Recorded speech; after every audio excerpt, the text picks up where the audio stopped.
Hi, everyone. My name is Ellisa, and I go to Drake University. And I'm excited to share with you the story that God has placed in my heart. So I grew up in a Christian family, so going to church was a part of my life. Wednesdays were meant for Awana or Bible classes. Fridays were meant for Bible study. And Sundays were meant for church. And that was my routine growing up. Church was a part of my life, and it became my identity, a way to boost my reputation, and that's how people have known me for, the church girl. It was easy to look good on the outside and remain a good Christian girl, but it was really hard to expose my true heart. The world's perspective of love had tainted my vision of true love. From rom-coms or social media, I fell into my own fantasy of love and relationship, which led me to having a lustful heart. As a high school student, I fell into porn and masturbation. I wish I could say I only did it once, but being a sinful human being, that wasn't the case. My sins had led me to guilt and shame, and this made me fall deeper into my sins. I thought I could fix myself, but the temptation only grew stronger. Ashamed of what I've done, I felt unworthy and feared people knowing the truth. I was stuck in my sin. I fed myself with lies that my sins had defined me, and I was disgusting. I didn't know where or who to turn to. Feeling ashamed, guilty, unworthy, I felt alone in my sins. In the summer of 2016, Christ had opened my eyes to the true meaning of the gospel. Being a sinful human, there was no hope, and I deserved death. But God, being ever so loving, sent his son to become my ultimate sacrifice so that I don't have to bear God's wrath. Jesus' blood paid the price for all my sins, including the most revolting sins. He wanted me despite my sins. I didn't understand it, but that's how much he loved me. He paid that price so that I could be with God. His blood had washed away all the disgust, and I was clean and pure in front of God. Surrendering my sins to God, I was free. However, it was a sin that I thought I would overcome and not have to worry about for the rest of my life. I thought I could carry the sin to the grave and never speak of it again.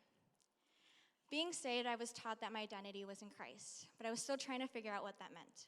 Coming into college, everyone tells you it's time to find your true identity. Knowing that I was once disgusting, I wanted to prove myself that I was more than my sexual sin. I wanted to excel in my career and be well known. I sought out the approval from my peers and professors. Rather than putting Jesus first, I put myself back on the pedestal because college was my time to find my true identity. Fall of 2018, I had found myself falling into sexual sin again. A sin that I once thought I was done with was now back in my life. I had felt the weight of guilt and shame, but at a different level. I had overcome this sin, but now, falling back into it, I thought I failed God. God made me clean and pure, and I made myself disgusting again. My identity was again found in shame. Being a Christian woman and falling into sexual sin, I thought I committed the most awful crime in sin history. I knew God sent his one and only Son to die on the cross for my sin and gave me a clean slate, but I tainted myself to the worst crime ever.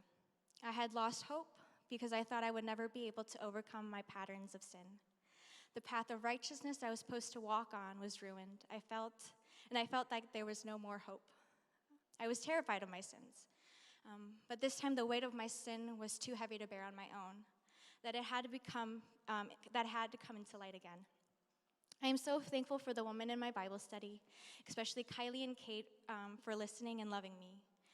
I didn't feel an ounce of fear of being judged, but was embraced with loving arms.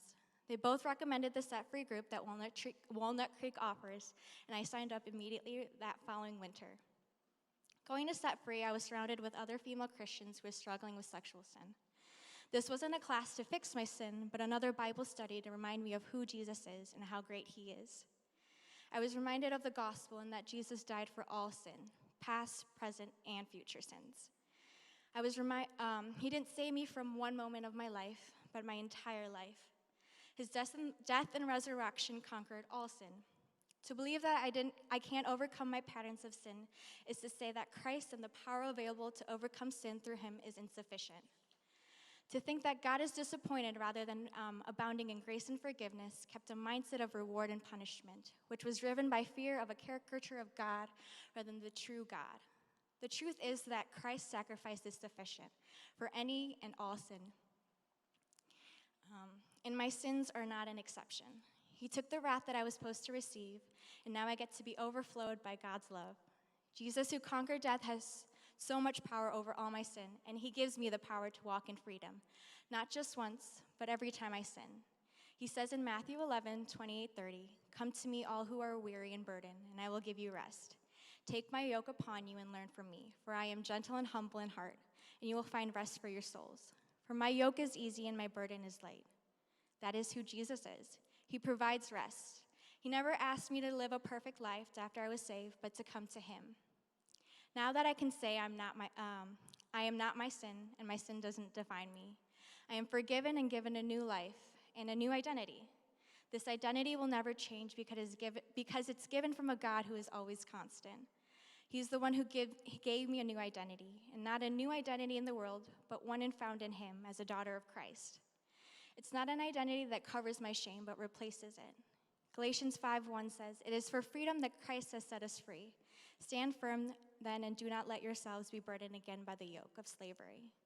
Knowing this, I have the joy to walk in righteousness through Jesus.